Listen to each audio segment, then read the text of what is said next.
Ovarian cyst, जब भी ये वर्ड हमें सुनाई देता है या फिर हम अल्ट्रासाउंड में देखते हैं, हमें या तो ऐसा बता दिया जाता है कि इसके रहते आप प्रेगनेंसी अचीव नहीं कर सकते, या फिर हमें ऐसा लगता है कि अब ये सिस्ट हो गई, अब तो कभी प्रेगनेंसी हो नहीं पाएगी। सबसे पहले ये जानना जरूरी होता है कि सिस्ट किस तरीके की है। क्या ये सिस्ट प्रेगनेंसी में दिक्कत करने वाली है? क्या ये सिस्ट ऑपरेट करनी पड़ेगी, या ये सिस्ट खुद ब खुद घुल जाएगी, या इसको सिर्फ मेडिसिन से रिजॉल्व करना है?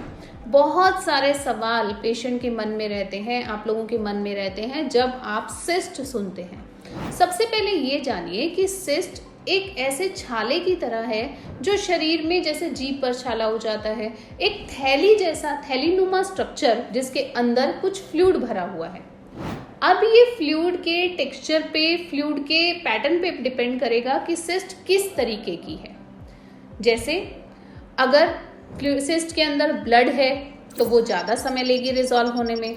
अगर सिस्ट के अंदर पस पड़ गया है तो वो बहुत ही खराब हो जाएगी। अगर सिस्ट के अंदर पानी है तो वो अलग तरीके से रिजॉल्व होगी। अगर सिस्ट के अंदर बहुत सारा कचरा है, टीथ जैसा स्ट्रक्चर है, हेयर जैसी स्ट्रक्चर है, तो वो अलग कंडीशन की है। आइए आज की इस वीडियो में हम ऑलमोस्ट हर तरीके की सिस्ट को कवर करने की कोशिश करेंगे और उससे जुड़े आपके सवालों के जवाब देने की कोशिश करेंगे। फिर भी अगर कोई सिस्ट रह जाए जो हमने कवर ना की हो, कमेंट बॉक्स में हमें जरूर लिखिएगा, हम आपके क्वेश्चन का आंसर जरूर देंगे।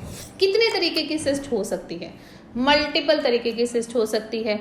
बात करते हैं सबसे पहले बेसिक से लेकर एडवांस तक जाने के लिए। सबसे पहले बात करते हैं फंक्शनल सिस्ट की। नॉर्मली क्या होता है, ओवरीज के अंदर फॉलिकल्स डेवलप करते हैं, फॉलिकल्स के अंदर बीज डेवलप करता है। कभी कभी ये सिस्टम एज इट इज नहीं चलता और हमारा फॉलिकल जो है वो रप्चर नहीं करता और वो एक सिस्ट के फॉर्म में डेवलप होता रहता है। ये बिल्कुल भी घबराने वाली सिस्ट नहीं होती है, 1 से 2 साइकिल्स में खुद ब खुद रिजॉल्व हो जाती है। कभी कभी हमारा फॉलिकल जब रप्चर होता है, रप्चर होने के बाद कॉर्पस दिखता है, तो हमें देखने को मिलता है कॉर्पस ल्यूटियल सिस्ट। ये भी रप्चर होने के बाद की स्थिति है, या तो पीरियड्स में डिसॉल्व हो जाता है या फिर नेक्स्ट साइकिल में ज्यादातर रिकवर हो ही जाता है।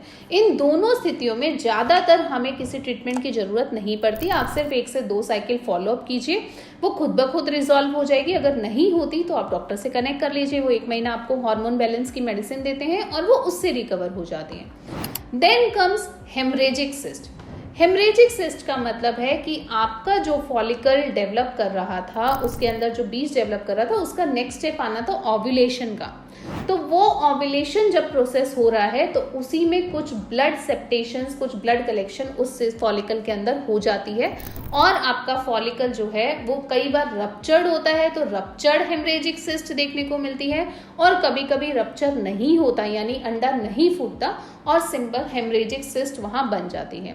ज्यादातर हेमरेजिक सिस्ट भी हमने देखा है कि 1 महीने में खुद ब खुद रिकवर हो जाती है, कभी कभी 1 से 2 महीना ले सकती हैं।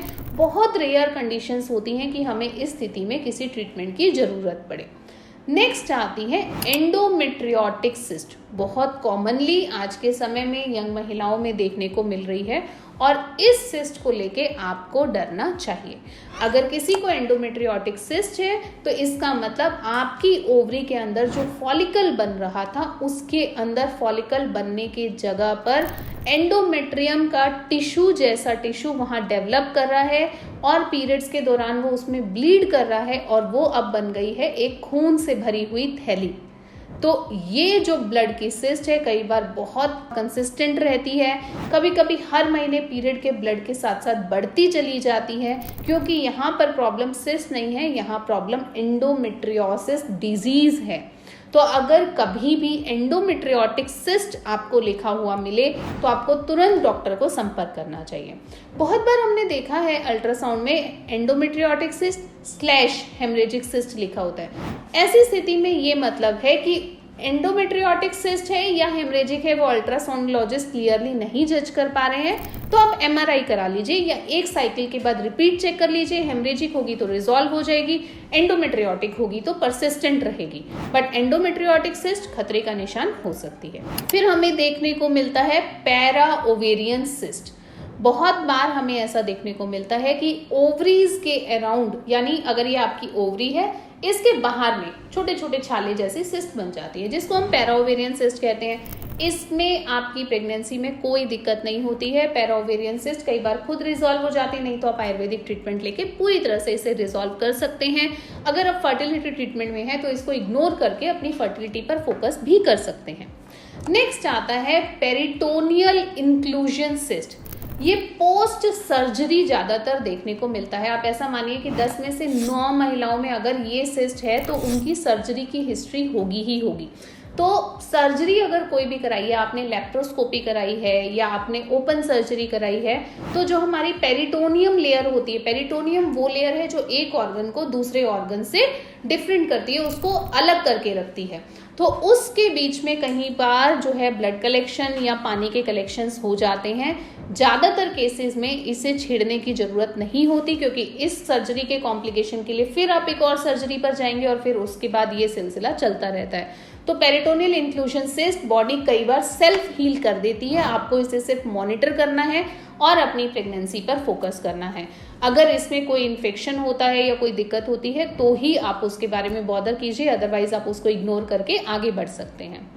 देन बहुत बार इन्फेक्टेड सिस्ट भी देखने को मिलती है, यानी कि जो भी आपके ओवरी में सिस्ट थी उसमें किसी भी तरीके का इन्फेक्शन हो गया है, अब वो इन्फ्लेम कर गई है और वो आपको सिवियर पेन कर सकती है।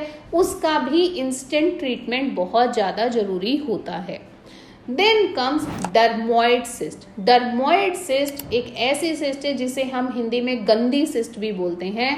ये सिस्ट ऐसी है जिसमें हेयर फॉलिकल्स भी दिखते हैं, थोड़ा दांत जैसे भी दिखते हैं, लिटरली दांत दिखते हैं, उसमें कैल्सिफिकेशंस दिखती हैं, और उसमें जब आप उसको सर्जरी में ऑपरेट करके निकाल के देखेंगे तो वो बहुत ही विभत्स सी पिक्चर देती है। डर्मोइड सिस्ट का कोई ट्रीटमेंट नहीं है, वो सिर्फ और सिर्फ ऑपरेट ही हो सकती है। तो इस तरीके से ये मल्टीपल सिस्ट हैं जो आपकी फर्टिलिटी में कुछ हिंड्रेंस क्रिएट करती हैं, कुछ नहीं करती हैं। कुछ से प्रेगनेंसी में डिले होगा, कुछ से नहीं होगा, किन कुछ के रहते रहते भी आप कंसीव कर सकते हैं, और कुछ को निकालना बहुत इंपॉर्टेंट होता है। अगर आप किसी सिस्ट की डिटेल जानकारी चाहते हैं तो आप हमें कमेंट बॉक्स में लिखिए, हम आपके क्वेश्चंस के आंसर्स जरूर देंगे। ज़्यादातर सिस्ट का ट्रीटमेंट, डर्मोइड सिस्ट को अगर मैं साइड कर दूं तो बाकी सभी सिस्ट का ट्रीटमेंट आयुर्वेद के माध्यम से बिल्कुल पॉसिबल होता है। आप आयुर्वेद के थ्रू इन सिस्ट को पूरी तरह से मैनेज कर सकते हैं। आशा आयुर्वेदा सालों से इसके रहते भी पेशेंट्स को कंसीव कराने में सक्सेसफुल हुआ है और इनको रिजॉल्व कराने में भी। तो अगर कोई भी तरीके की सिस्ट है, बिल्कुल परेशान ना हो, आयुर्वेद अपनाएं, आशा आयुर्वेदा अपनाएं।